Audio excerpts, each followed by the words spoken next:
So, und damit herzlich willkommen zu F1 2021.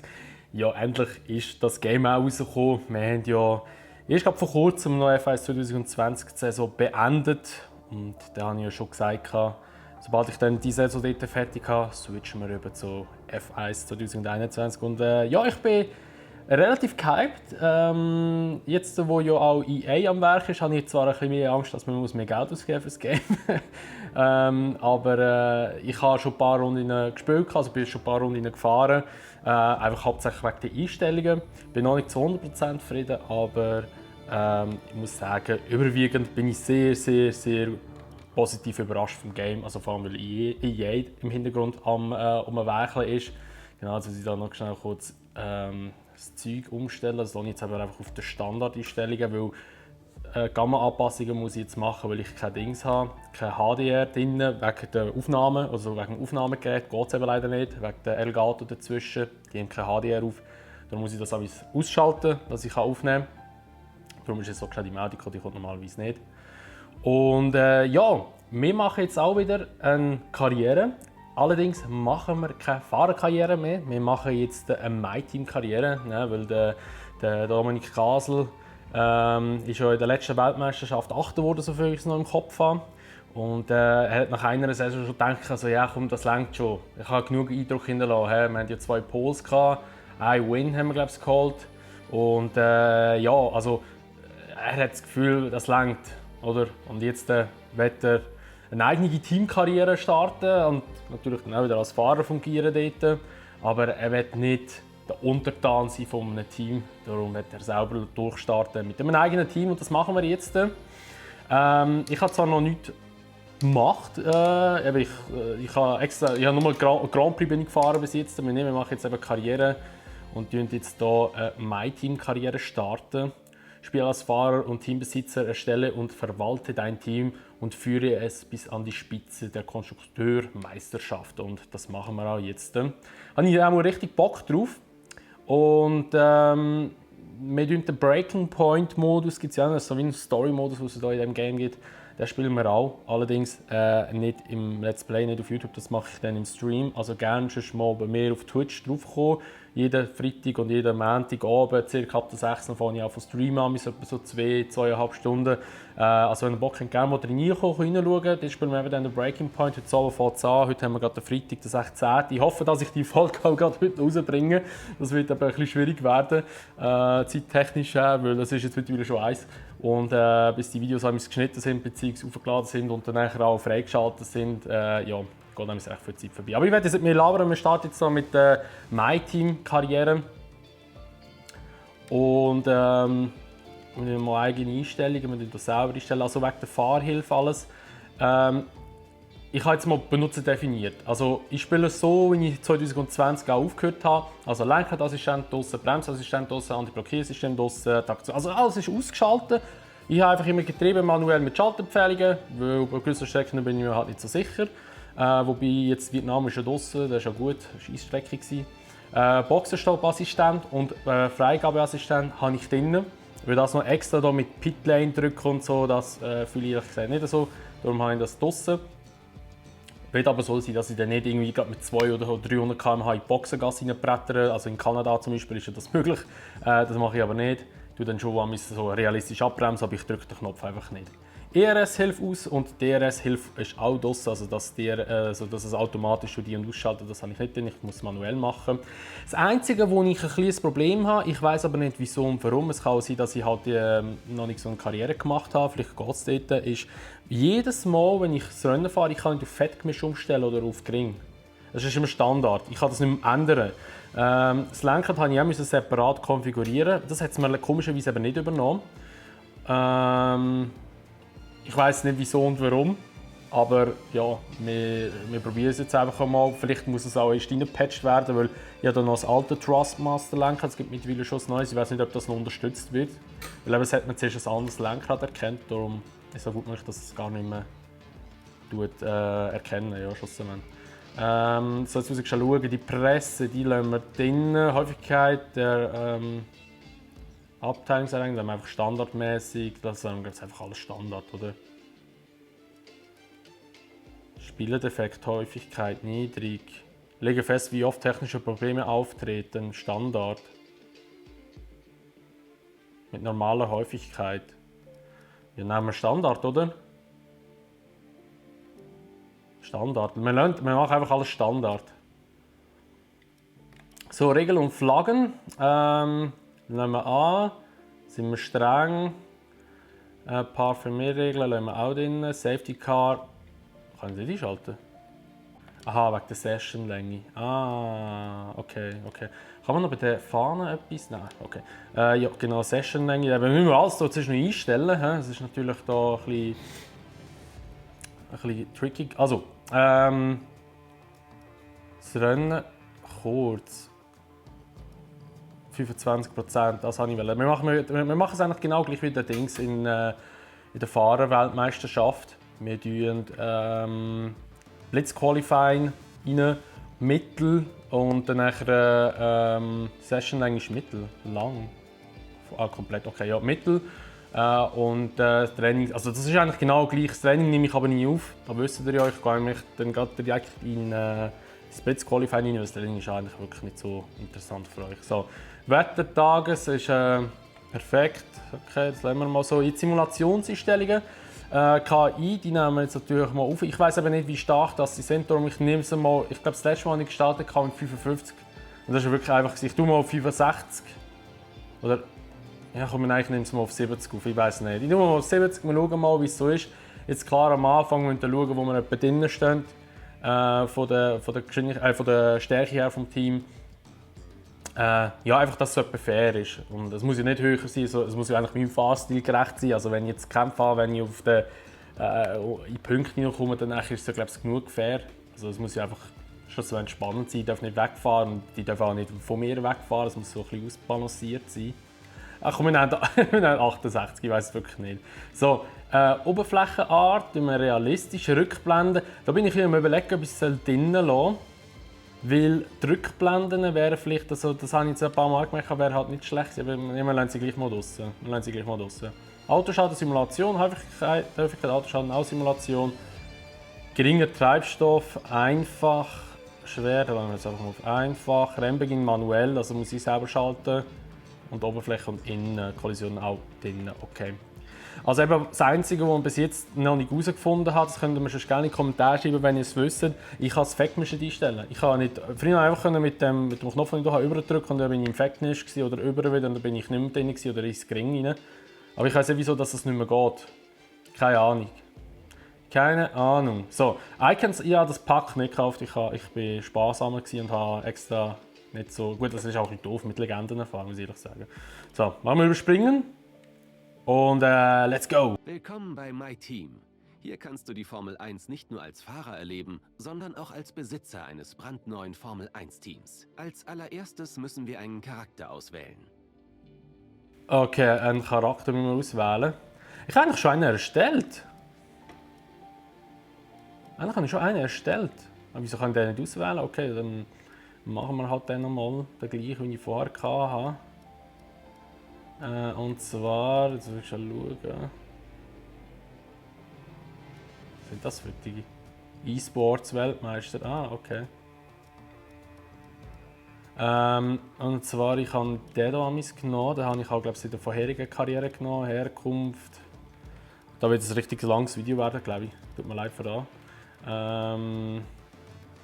Schweiz, hä? Name.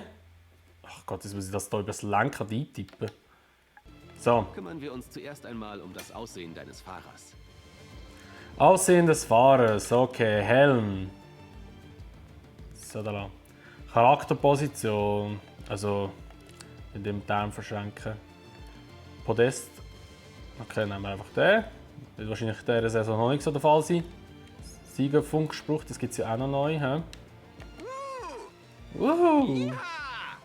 Danke, ich brauche noch einen Moment. Okay, ja, wir nehmen einfach das wir lassen das drin. Weiter! Weiter geht's mit ein paar wichtigen Details deines neuen Teams. Okay, Fangen wir mit etwas Teamdetails. Einfachem an. Wie möchtest du dein Team nennen? Es klingt nicht speziell, aber ist auch scheißegal. Sehr gut. Jetzt brauchen wir unbedingt ein festes Einkommen, also müssen wir uns einen Primärsponsor suchen. Unser Primärsponsor wird dem Team im Voraus einen Vertragsabschlussbonus zahlen, den wir brauchen, um unsere ersten Investitionen zu finanzieren. Außerdem zahlt er uns ein wertvolles wöchentliches Einkommen. Jeder Sponsor hat ein bestimmtes Ziel, das unser Team erreichen muss. Wenn wir das schaffen, erhalten wir von unserem Sponsor zusätzlich einen Zielbonus. Okay, also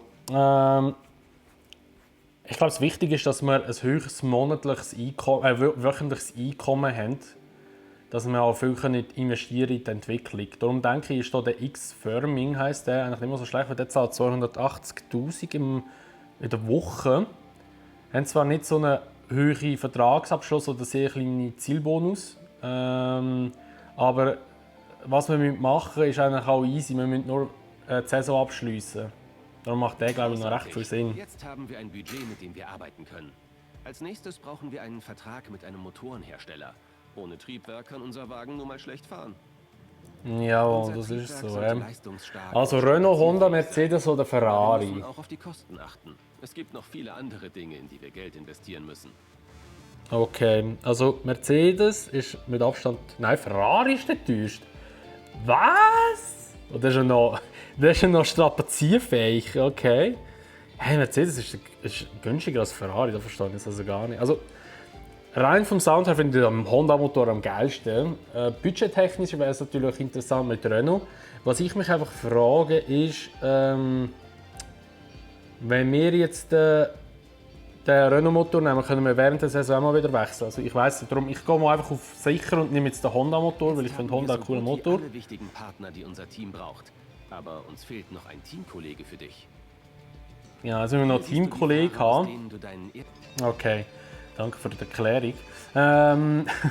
Ja, also das sind jetzt so die... Ah, jetzt noch mehr. Ja, jetzt ist so ein bisschen die Frage, wen wir nehmen. Also da der Kalium. Der hat so einen geilen Namen eigentlich. Die kostet natürlich dann schon wieder mehr da. Der Schwarzmann kostet auch mehr, wäre auch noch interessant eigentlich mit dem. Aber ich nehme, einfach wegen dem Namen, nehme ich den Alesi. Weil Vater Alesi, Ex-Ferrari-Fahrer, Ja, Legende. diesen Motorenhersteller und diesen Teamkollegen können wir uns leisten. Und der kostet nicht so viel. Und zufrieden ich glaube, bist, mit dem können wir steht. gut schlagen. So, das wär's einmal. Dann haben wir hier Castle Motorsport mal besetzt. Und jetzt müssen wir noch das Fahrzeug lackieren. Jetzt kommt das auch noch hinten nachher. Was nehmen wir jetzt da? Das ist so ein bisschen die Frage.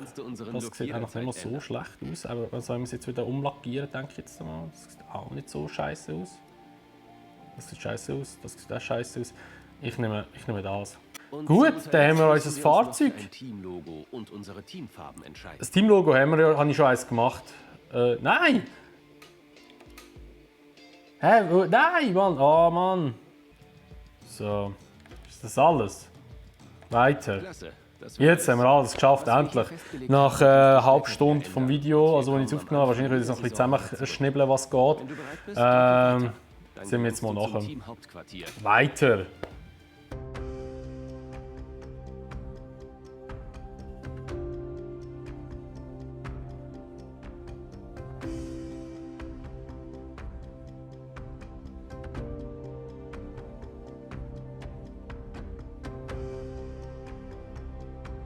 Hallo Leute und willkommen zu einer ganz besonderen Folge von Paddock Pass.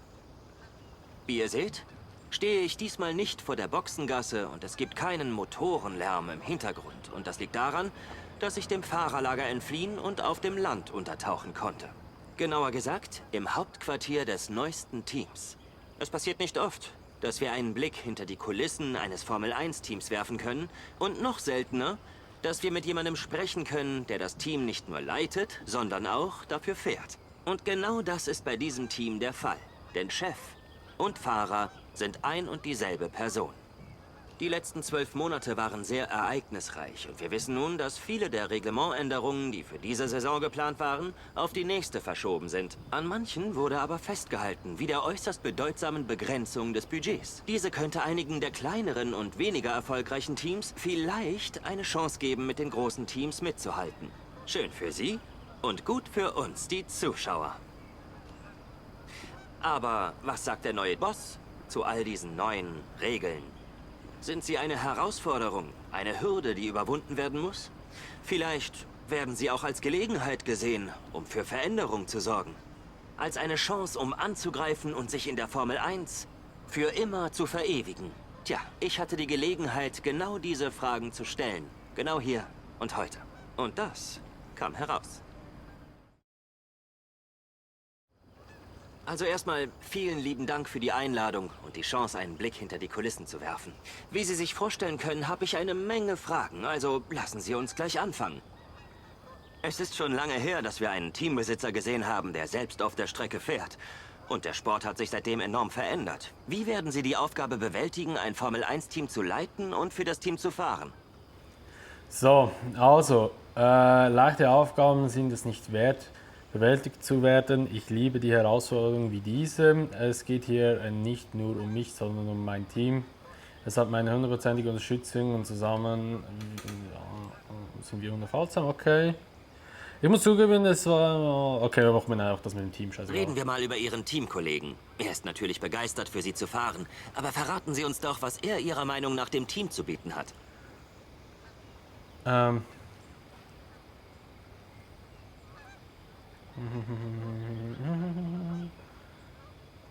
Und er hat gewaltiges Potenzial. Sie haben offensichtlich viel Arbeit in Ihr Auto gesteckt. Wie glauben Sie, wird es sich auf der Strecke anfühlen? Unsere Simulationsdaten sehen gut aus, aber genau werden wir das erst wissen, wenn wir aus der Strecke gehen.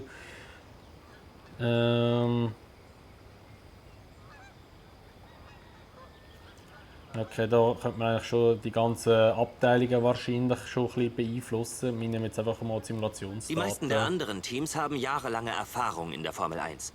Wo denken Sie, haben Sie Gelegenheit für den nötigen Leistungszuwachs, um mit den anderen Autos mithalten zu können?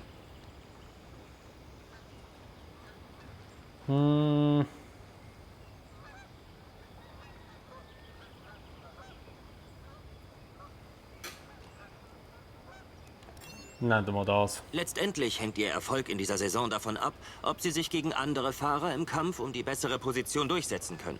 Was hat Ihr Auto, das Ihnen dabei einen Vorteil verschaffen kann?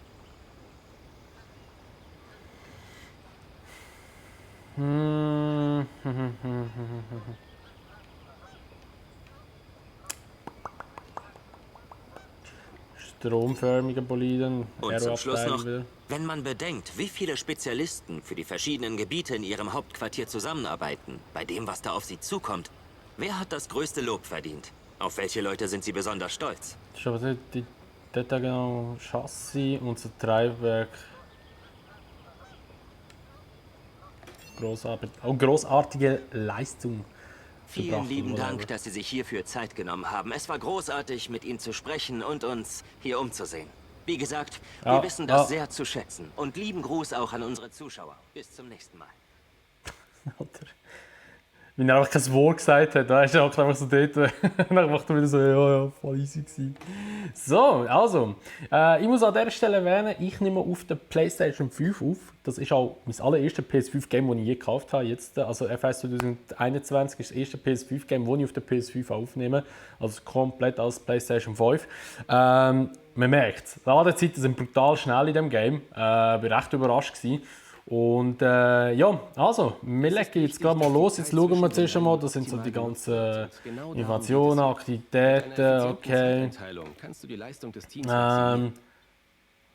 Gut, ich würde mal sagen, wir können sicher gerade schon irgendwo irgendetwas. Haben wir schon Du kannst auch Punkte zum Firmengelder in Menschen Einrichtungen 1000, investieren, okay. um sie zu verbessern. Ich würde mal sagen, wir tun schon irgendetwas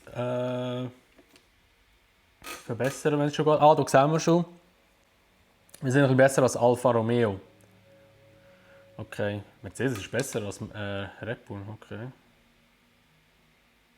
Okay, alles klar. Können wir da schon irgendetwas kaufen oder irgendetwas verbessern? Chassis? Ich denke mal, wichtig ist wahrscheinlich nicht genug Geld. Okay. Okay. Wir müssen mal vorspringen, dass wir mal wöchentliche Ressourcen, Laufzeit und alles ein Datum von Fury kennt und dann tun wir mal.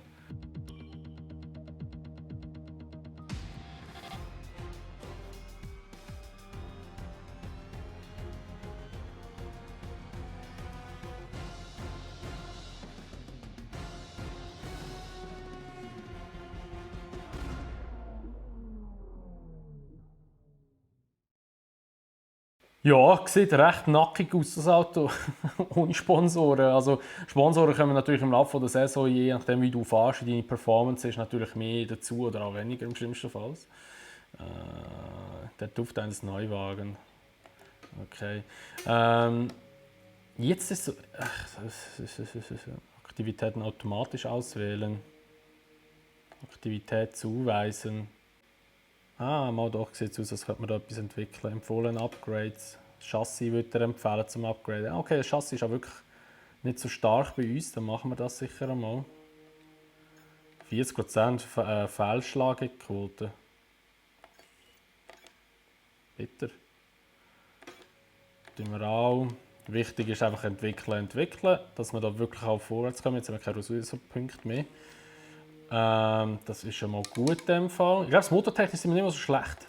Aber ja, der Rest ist halt nicht so das Wahre.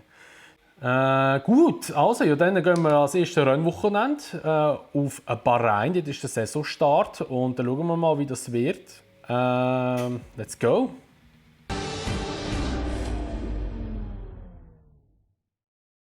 So, herzlich willkommen zum Blitzqualifying. Ich bin jetzt im Training ein paar Runden gefahren. Das Auto ist ein bisschen rutschig und das mit dem Fettgemisch und alles hat sich jetzt erledigt. Das geht komischerweise jetzt wieder plötzlich.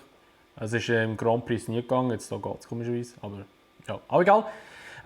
Jedenfalls, ich habe gemerkt, die Gegner sind ein bisschen einfach. Also die sind mir jetzt, also ich bin dann nicht gerade davor gefahren, aber ich bin irgendwie auf P5 gekommen mit meinem Fahrzeug und das ist dann schon recht stark eigentlich, für das, dass wir eigentlich recht schlecht sind in der Teamwertung gesamt haben. Oder im, wie soll ich sagen, vom Ranking her, wie stark das unser Fahrzeug ist. Jetzt ist die Frage, ob ich es noch einstellen kann. Jetzt kann ich aber gar nichts machen. Okay, schade. Ja, dann tue ich es wahrscheinlich einfach nach der Saison halt wechseln, würde ich mal sagen. Das Blitz Qualifying kommt jetzt dran. Und ja, let's go.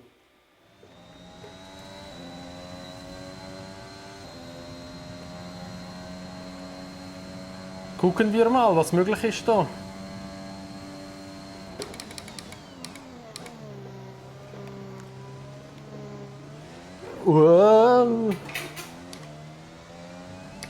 Als ob Ricciardo so schnell ist. Also das Auto rutscht einfach ein bisschen blöd um. Man merkt schon, Aerodynamik und so ist schon recht schlecht. Ich kann in der Kurve auch gar keine hohe Kurvengeschwindigkeit fahren. Also das Auto ist gar nicht irgendwie so gut vom Handling her.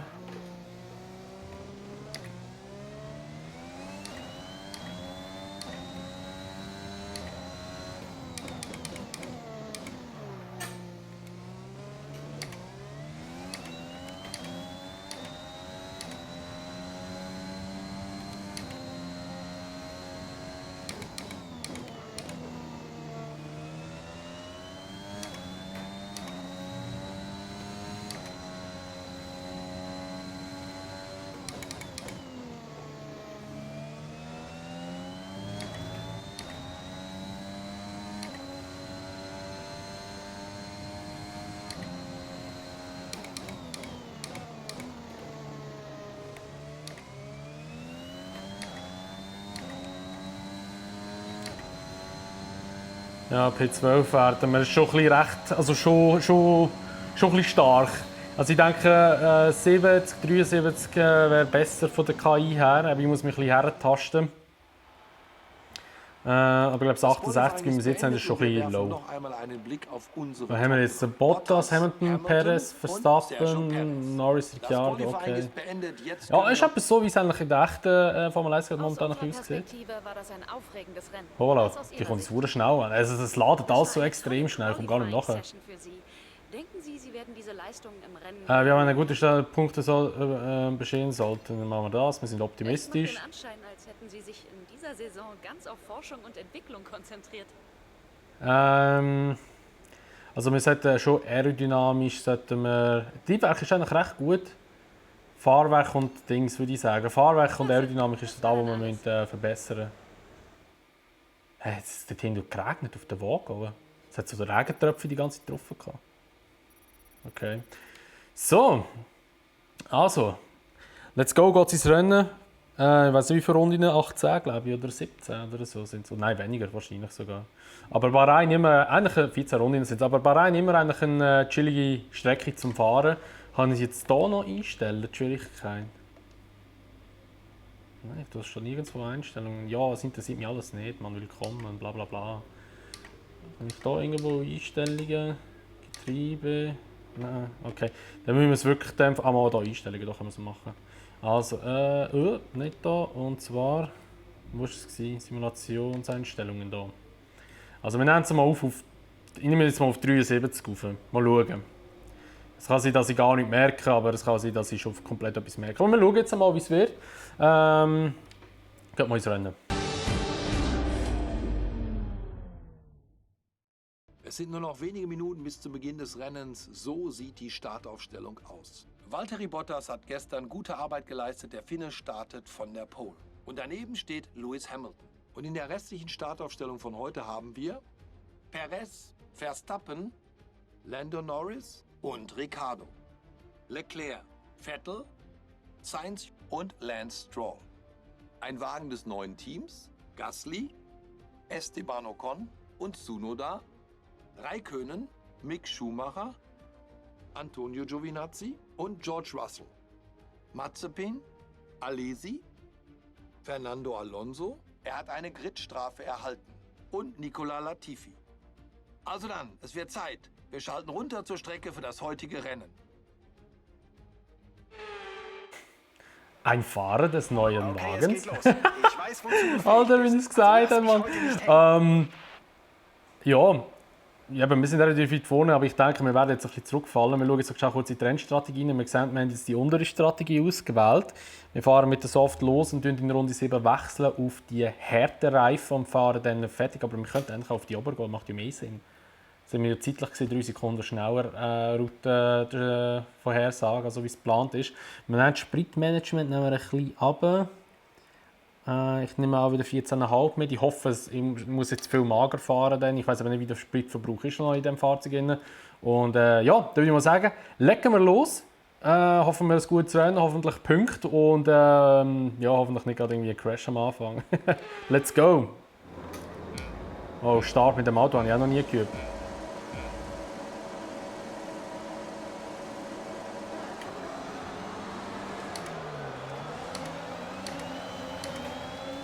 Okay, ganz okay weggekommen. Oh. Oh nein, Scheiße, das dreht mich schon weg da. Oh mein Gott, ich habe nicht mal richtig Gas gegeben. Nur leicht angestüpft habe ich. Oh, ich hatte so einen guten Start gehabt. Okay, jetzt müssen wir ein bisschen recoveren. Jetzt müssen wir hier aufholen wieder. Ah, Scheiße. Aber Dings, ERS habe ich auch nicht drin gehabt. Wieso hat es mich jetzt gedreht? Also wir müssen unbedingt die Aerodynamik verbessern und Chassis, dass wir ein bisschen schneller Kurvenspeed fahren können, plus auch, dass es weniger dreht. Ich glaube nicht, dass es wegen Curb war, also ich hoffe es jetzt auch nicht.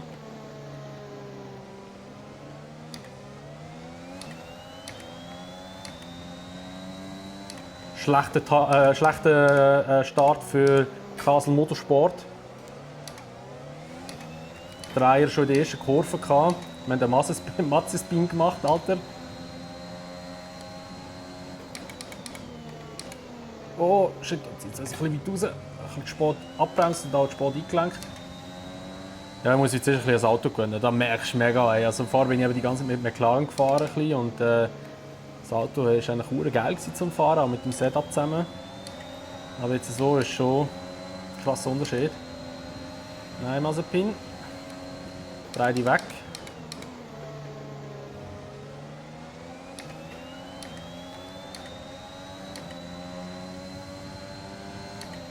Und wir haben eigentlich einen guten Motor. Da vorne ist jetzt Alpine mit Renault-Motoren. Die sollten eigentlich nicht so wahnsinnig schnell sein. Ich glaube, sie muss KI noch mal ein bisschen aufnehmen. Die bremsen wir ein bisschen zu früh ab noch.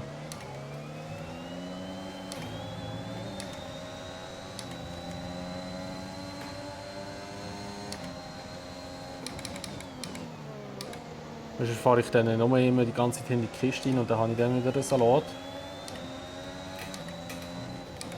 Oh. Scheiße. Oh! Oh! Der Mazepin! Nein! Alter, das geht's ja nicht, man. Willst du dich verarschen? Also du bist ja ein richtiger Volltrottel, hey, also wirklich. Die Seitenkästen haben was abgekriegt. Behalt die Motortemperatur im Auge. Das könnte sich auf die Kühlung auswirken. Hä?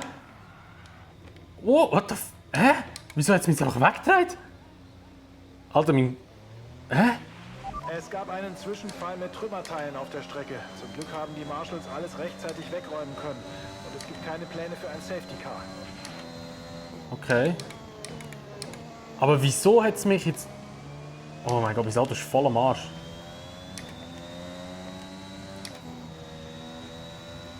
Ich merke es richtig, wenn ich eine Kurve einlenke. Aber wieso hat es mich jetzt vorher bitte gedreht? In der Box muss ich nicht gehen. Die Motorkästen haben etwas abbekommen.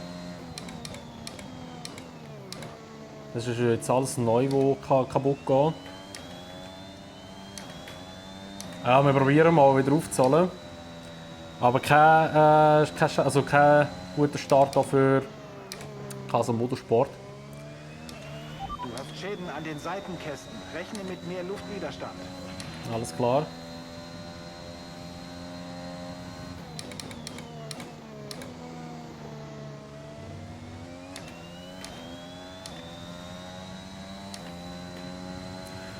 Das Auto ist immer so wahnsinnig schnell. Okay, Abstand zum Teamkollegen 17,4 Sekunden. Der Reifen geht langsam auch weg.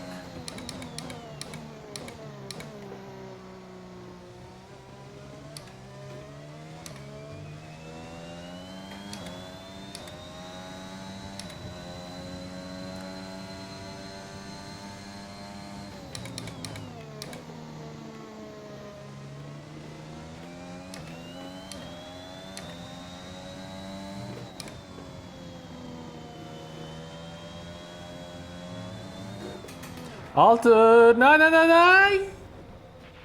Was ist passiert? Bist du in Ordnung? Scheiße! Alter, was für einen Scheißstart kann man bitte haben?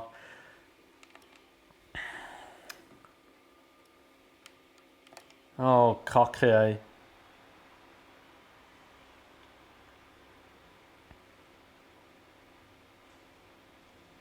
Ja, ich bin einfach so gerutscht die ganze mit dem Karren und Eine erstaunliche das Auto war nicht mehr fahrbar gewesen. Jetzt,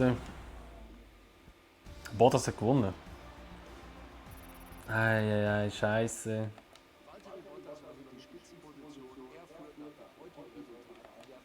Wo ist unser Kollege geworden da, der Alesi? Alesi ist 17. geworden. Immerhin, er war gut gewesen. Chassis investieren, behauptet er jetzt. Okay, da würde ich mal sagen, dass wir das dann in der nächsten Folge machen. Weil das Video wird wahrscheinlich schon ewig lang werden. Darum tun wir jetzt mal die Folge beenden. Ja, das war es gewesen. Eben, wie gesagt, wir starten jetzt mit meinem Team durch. Wir hoffen, dass wir jetzt in Spanien dann nachher ein besseres Rennen machen können. Und ja, wenn es euch gefallen hat, würde ich mich natürlich immer eine Bewertung freuen, sowie aber ein Abo, wenn ihr es noch nicht gemacht habt. Und wenn ihr das Video teilen und dann nachher sehen müsst ihr nachher einfach im nächsten Part wieder. Bis dann sage ich mal, macht's gut. Schönes Tag noch und ciao.